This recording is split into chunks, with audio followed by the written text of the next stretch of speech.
So, hi everyone. I'm very excited about this conversation with Berna. This is an intimate fireside chat to talk about the activities that Berna's been doing in her program at BD. It's really thoughtful and I think has definitely made a difference in your program, so we can get into that in a minute. First, we'll give a bit of an overview of who we are, each of us. So I'm Beverly King. I'm VP of Client Partnerships at AltoVita. You can probably hear I'm not from New York. I'm from London. I joined AltoVita in April last year after 6 years in a global relocation management company. But before that, I actually had 18 years, so you can do all the maths, but I was one of those that stood up for the 25 years because I graduated in 2000. So a lot of my career was actually in in-house HR, reward and global mobility. So actually in a couple of my roles, I was implementing wellbeing strategy, programs, flexible benefits. So I'm very passionate about this topic. But I'll hand over to Berna to introduce herself. Thank you. Before I introduce myself, I just want to thank the AltoVita team for an amazing event.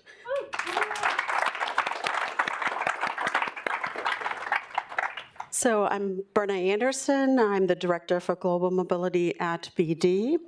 I've been in the mobility space my entire life. I was also one that sat down at 25 because I was embarrassed to sit down later than that. But I have had several mobility leadership positions in different industries. I worked in pharma, oil field services, engineering and construction, and BD is medical devices. So we are Fortune 500 headquartered out here in New Jersey. Yeah, so that's a little bit about me. And I'm also not from New York. But you're living quite close by now. I do. So I think we've talked a lot today about obviously technology and the human touch and bringing those two aspects together. Thinking about it, I wanted to kind of reflect on something that Vivi mentioned earlier, like when you first relocated to Dubai, thinking about that sense of well-being. And for one person, their sense of well-being is going to be very much different to someone else's sense of well-being. So Vivi talked this morning about the priorities for her, having the kitchen space, having the ability to do the washing because of the baby. For me, my well-being, well, I was in the gym at 6:30 this morning, and that's my thing that keeps me going and keeps me energized. So there's lots of different aspects that we can bring into the accommodation space, but maybe we'll just talk first of all holistically, Berna, about what you've been doing across the whole mobility function in BD. So could you share a few things briefly? So what was your original business-driven kind of narrative? What was the purpose, the limitations of the program you had, the inequities, and then what was the pivot point for change? Yeah. When I took over the program at BD, which was 8 years ago, we rolled out a business-driven Core Flex program, which means there was flexibility, but the flexibility was given to the business to make the choice what they want to provide to the employees. We realized over time that led to inequities, first of all, which we thought we would be comfortable with, but then the discussion started. And it led to a lot of work with the business partners, with the HR business partners, with the business, and the back and forth and negotiations, and a lot of exceptions. Over the past few years at BD, we have been emphasizing in other parts of our organization and part of our HR strategy, well-being, very much so. And we were thinking about how can we implement well-being in our policies. So it was time for us to redo our policies, and we switched from a business-driven Core Flex to an employee-driven Core Flex. So now our employees are choosing within a budget what they want to use their benefits for. And part of the benefits is well-being benefits. So it's a category of benefits that addresses all kinds of different needs. I think I said to somebody earlier, we're now deploying 3 to 4 generations, and one size does not fit all. Everybody has different needs, as you just explained. So we're trying to not just go with the traditional benefits, but go a little bit above and beyond that. Thinking outside the box. Yeah. And then kind of what did you do in terms of the, I guess, the flexibility and the empowerment for your employees? What were the kind of key actions that you took in the next steps of the program? Yeah, I mean, with rolling out the policy, as I said, they had the ability to choose a certain budget towards things that they may have not gotten before. Mm-hmm. We also redefined the family and who are dependents. In the past, our policy was very much driven towards a certain audience, and we came to the point where we said, well, what do we care who they paid a flight for, right? It can be a friend visiting you. It doesn't have to be a spouse or a domestic partner.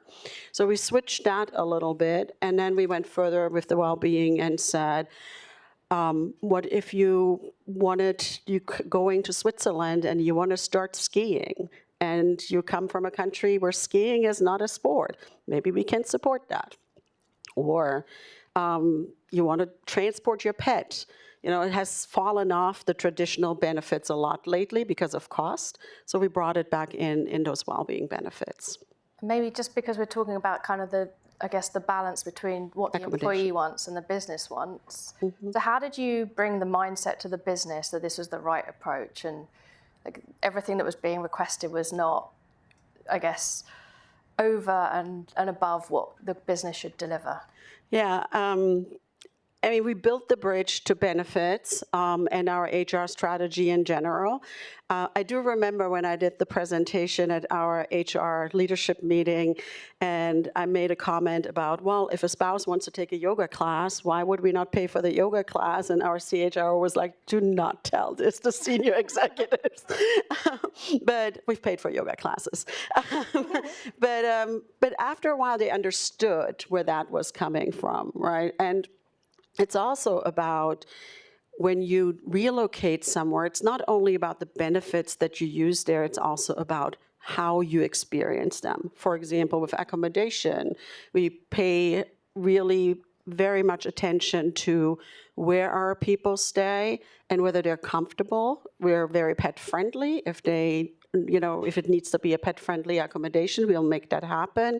If they need a garden view, then we'll try to make that happen. If a dependent elderly parent goes with them, they'll get space. I just had last week a case where somebody needed a crib, and they didn't want to be without their crib in the temporary accommodation that they were in for 60 days. So we made that happen. You segued without me even having to ask. That's amazing. The pet-friendly thing is quite interesting because definitely since COVID, that's on the rise. I'm one of those that got a dog just after COVID. So obviously this is one of the important points, being able to search for accommodation with those amenities, right? What else, I guess, do you think kind of important to consider when you're thinking about accommodation? You've named a few things already, but anything specific that's kind of springing to mind that people are requesting or looking for? Yeah, first of all, safety and security is the most important thing. And then it's distance to the office. But oftentimes we get like, I don't want to commute more than 20 minutes, and the spouse wants to be in walking distance to Whole Foods, which does not always work out. So we're trying to do that. People are requesting gyms. They're requesting more space. We talked about internet earlier, cable TV, and all sorts of things. What we also do is everyone who goes into temporary accommodation gets a welcome basket. And we have customized that welcome basket to something usable, because in the past we kind of did not control it, and then people would get a pack of spaghetti with a quart of milk and it wouldn't match. So we have basically a menu of items that we have our temp housing providers get. And what it does is basically just to give you some snacks and maybe your first day of breakfast to get over that first day. If you have kids, we may get you something special for your kids. If you have pets, you may get something for your pets, a toy or treats or something like that. So we really try to customize it, because the need, I think Morgan had that slide earlier that more customization is expected in mobility programs. And we're really trying to customize it, obviously still with cost on our mind. But at the end of the day, you spend the money anyway, so you may as well spend it where the employee wants it. Got it. So obviously you mentioned as well earlier about, and we were talking about this in the kind of run up to today, that you've got often people coming with accompanying person just for the beginning of their stay. So are you looking for space, accommodation in the temporary time where they can come and stay? But obviously that's not the long-term plan, but it's just for the helping them settle in, right? Yeah, I mean, even for house hunting, we sometimes use corporate accommodation instead of a hotel, because people want to be able to cook and kind of know how life is outside of a hotel. And we sometimes have people who are single and say, I'm going to have a friend go with me, so we'll make sure they get a 2-bedroom apartment. Sometimes it's an adult child that may not relocate later, but they go with them in the beginning. So we're trying to accommodate that as much as we can. What if someone wants a gym, but let's say in the specific locations that they're looking at, there isn't a gym available? Is there a alternative that VD does to support them? Yeah, I mean, obviously we'll try to get a gym at the temporary accommodation. That's not always possible, but part of our well-being benefits is you can choose a gym membership, and we will pay for that, and yoga classes. But yeah, so we will do that. And then anything else in terms of kind of, I guess, health, financial, social, anything else you can comment on from like the benefit side? Yeah, I mean, we categorize the well-being benefits in health, financial, and social. And I think there's a 4th category that I don't remember. I need to ask my team. They know this better than me. But anyway, the financial is basically around if you need financial planning, if you need a will and things like that. And the health benefits is sometimes people need health services that are not covered by health insurance. It could be a therapist, it could be a life coach, it could be some speech therapy or things like that that might not be covered in that country. So we cover that. And under the social, it's all about, social well-being. We try to be very accommodating, but sometimes we have to draw the line. So we got a request to reimburse the cost for a dating app. So we did not pay for that. I knew that was what you were going to say. We did pay for the cat adoption, though. They're an extended part of the family, right? So yeah, I mean, yes, and. So somebody or the mobility leaders probably are thinking about how do you manage that, right? And we started this full of energy and we're like all excited about it and we're getting great feedback on it. But we realized fairly quickly we need to track this and monitor this and make sure that we are being equal when we approve things and that we are really stay consistent. And that's not always easy. So my leadership team and I, we often have discussions about whether certain things should be approved or not. But it's getting better. Now that we have more quantity, we have a better experience. So we see that a lot of things are repetitive. Yeah, I can imagine. So I guess that leads to a nice next topic around the satisfaction. So what is the impact for the employees, first of all, based on the efforts that you've been doing in terms of the well-being benefits? Yeah, so we implemented this policy a year ago, not quite a year ago, November of last year, and we got a lot of unsolicited feedback, which was interesting. People, first of all, loved being able to choose their own benefits. And we were actually surprised that the well-being benefits were really used a lot. And it's not cash. We don't cash anything out. It's just really reimbursement of benefits. And so we get a lot of unsolicited feedback that they're very happy about the fact that we're thinking about their special needs. We just are evaluating a survey, or the surveys, and there's not a lot of quantity over a year, but it is overall positive, and people feel heard. People feel like the company is hearing them. They feel it's an easier settling in. So it's been positive. It's amazing. And what about, I guess, approvals and non-approvals? Have you seen like a reduction in exceptions? Yeah, I mean, in general, the flex benefits have reduced our exceptions dramatically down. Now, when we get exceptions, they're like before the relocation starts because somebody has something special in mind. But it has made the team more effective because now we don't have to talk about exceptions all the time. And it's driven our costs down, interestingly. So actually, it was to the benefit of the organization. It's amazing. So the business is happy as well as a result. Yes, and the business is happy because we give them a budget early on, right away. We say, this is how much it approximately will cost. And with no exceptions, our finance team is a little bit happier with us. That's great. And how about retention? Do you think that, I mean, obviously you're still in the process of doing all the evaluation, but is there anything that you've already seen in terms of retention or engagement with the employees generally? Because that's why you're doing it in the first place. Yeah, I mean, obviously, I can't say yet what impact we have on retention, but we've launched a survey, or we're doing surveys with our RMC, but we also have now an internal survey that asks questions about what impact employees thinking the relocation will have on their career at BD. And I was just reading through those surveys last week, and I was really surprised that almost 100% said that it will have a significantly positive impact on their career that they did the relocation. So I think that will hopefully impact in retention. Amazing. What does that mean, I guess, in terms of the broader implications then from, I guess, those people here in the room? Can you give me a bit of a, I guess, or give everyone your words of wisdom of things to consider, how to go about this process? How did you decide what things you should or shouldn't include?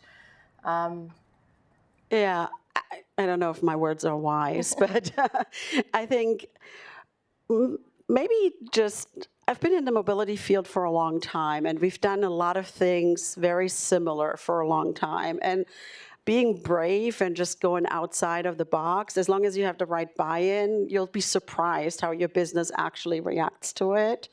One word of advice, and everybody who's a mobility leader here knows that, is take your time doing new policies and going through everything. But yeah, I think that would be my word of advice. I think one of the things you said earlier was about it being personal, and kind of thinking back to what Claudia said earlier about the ambiguity of mobility, that there's always something new that pops up. So is there flexibility, agility in how you're adapting the choices? Are you kind of revisiting a period? We're actually quarterly reviewing what flex choices are being used and which ones are being utilized and which ones are not being utilized. We've made some adjustments to the policy.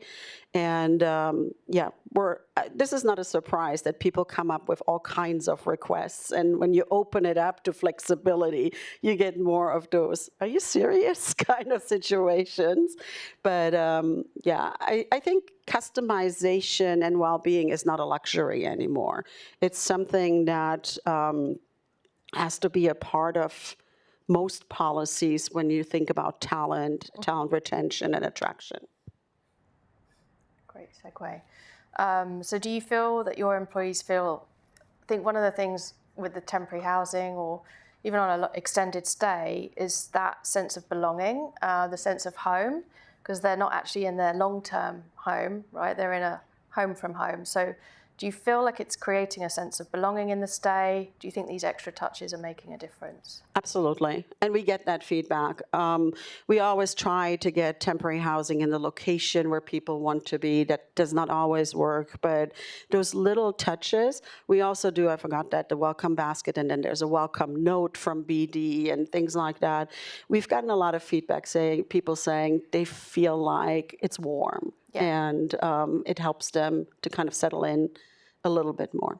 Those extra little touches make a difference, and the hyper-personalization as well is a big kind of upcoming topic. That's also something that makes a difference for your yeah, I mean, when I moved recently and I got to my temporary housing, I had a big basket for my dogs there, and it made me feel good, right? I mean, it's just, and I think if you have kids, it makes you feel good. So you start it differently, right? If there's a warm welcome. And think about it, the first thing that happens when you get into a new location, first of all, is the trip from the airport to where you're staying. So we also changed that, because in the past we would have people just find an Uber with their 17 suitcases, and that didn't work. But then the next one is you get to this place that's going to be home for the next 30 or 60 days, and you want to make sure that the families or the individuals feel a sense of belonging, feel a sense of home, and settle in. Amazing, thanks, Berna. So I think just to wrap up, I guess you've spent a lot of time on this, I know, and maybe it's not possible to wrap up everything that you're doing, in everyone else's programs, but at least if you can add some extra little touches, make a difference, this will create this sense of home that we were talking about on arrival. We would love to just put it to the audience and see, we've got a few minutes left to see if there's any questions, because we wanted to make sure there's time. I'm sure people are quite interested in this topic and would like to know more.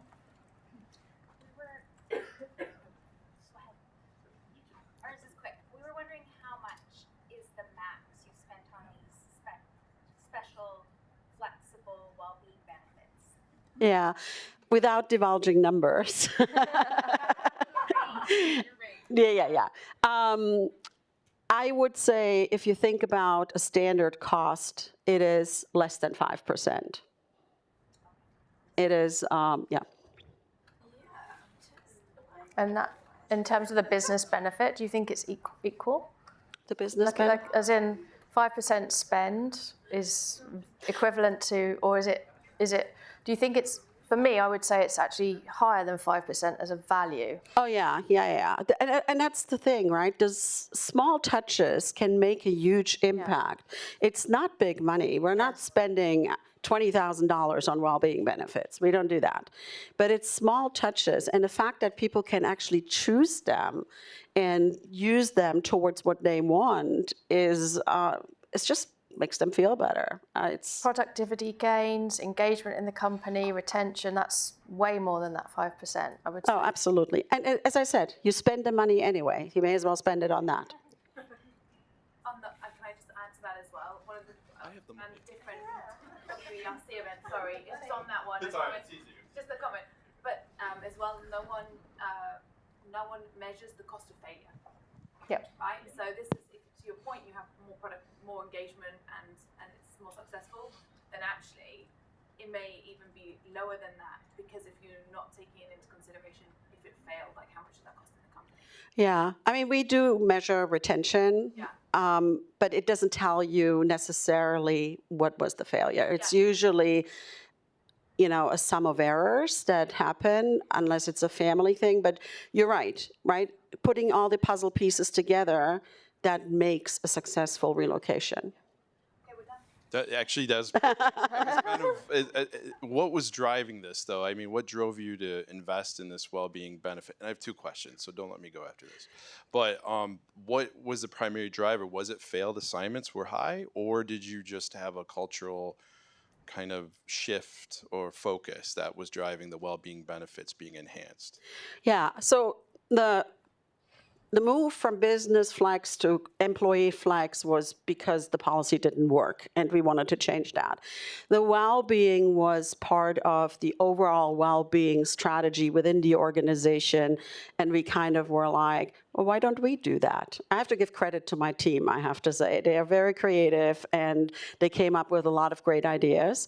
And then we just decided we're going to do this. We're just going to do part of the flex choices. We're going to do well-being. We asked around a little bit, but it was a little bit to align with the culture of the organization. Yeah.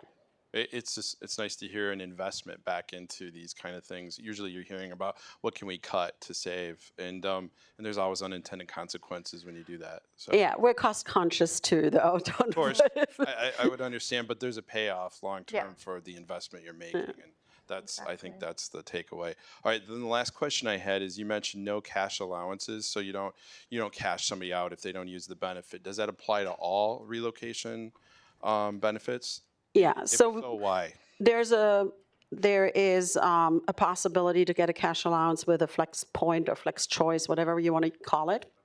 But it's a fairly small amount, but we do not cash out leftover choices or points. Can you explain why you don't do that? Yeah, it might be just my personal opinion is relocation is meant to be a benefit and to support your relocation, not to spend cash. We're providing anything we can through the benefits that should give you the experience and then fulfill the needs that you need.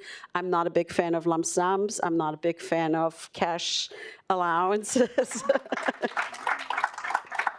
I will never, as long as I have the choice, I will never do an international lump sum. But I think, I guess I'm very opinionated, so that's the reason. We're the same, and it's because we found that employees give themselves the worst experience with cash. They do, and then you have to clean it up. Yeah. Yes, and then it becomes our problem. And then it's less productivity, less retention, less engagement. And more noise. Yeah. I did have a question. Add Wouldn't what everybody was saying. Oh. It was very educational for me to have attended. I just came back from India in September and did a session in Delhi and Bangalore, where you all have to curate your offerings to the Gen X, Gen Y, Gen Z, and this And Gen, baby boomers. yeah, and Gen Z is the one who wants the bulk Yes. thing, and then they pocket it because they cut corners and everything. So it's, I can't imagine the struggle that you guys have because you're paying for it, you're the corporate, working with partners who have to implement it, and yet at the end of the day, the client satisfaction is the most important thing that we all are invested in. And you're bringing up a really good point, right? It is really important that you have strong partners that have the same philosophy, that are willing to support that. Sometimes I come up with crazy ideas of, can you put this in the welcome basket? And the flexibility is really important. It makes it more difficult on the suppliers, for sure. What I would say as well is the way that AltoVita works, every single type of amenity is tracked. So if you've got a specific request, it's super easy for our customer success team to just find those properties with those amenities, obviously within a certain budget. If it's over budget, there needs to be some discussion. If there is a difference within the budget, the employee, if it's allowed by the company, the employee could pay a difference as well. So, pets, for example, some companies pay, some companies don't, and again, the employee can pay if they need to. So there's a lot of flexibility, I would say, in the approach, but also the technology is enabling that experience, that breadth of requirement. Yeah. Hi. Thank you so much. This was so interesting. I wanted to ask, you said that when you looked at your feedback, you have 100% of people who said that they feel like their career, they're going to stay with the company, and that it's, I can't remember the exact words you said, but it was something about their careers and retention and satisfaction with their careers. And I just wonder, is there something in your program that is also aligned to something you're doing with careers outside of mobility, and how are they making that connection? Or was it just that they're feeling so good about the way they were supported during the move? Or is there something career development, career planning that you do within the program? Yeah, if I understood your question correctly, there is a possibility within the well-being benefits to choose things that have nothing to do with your career, right? If you want any continuing education in something else, or take a class in a language that's not spoken in that country, we're okay with that. What I had said was the question was whether they think that the taking up the relocation would have a significant impact on their career at BD, and the answer was almost 100% yes, significant impact. We actually also asked, if you are a people leader, would you promote to have your team members to be part of the mobility program? And there was a lot of yeses. And in the past, we always had problems to get budget to get people relocated. So I'm taking that as a win. I love that. That's great. Good question. Thank you. Well, thank you very much. Great. Very much appreciated, Berna. Thank you for sharing. Thank you.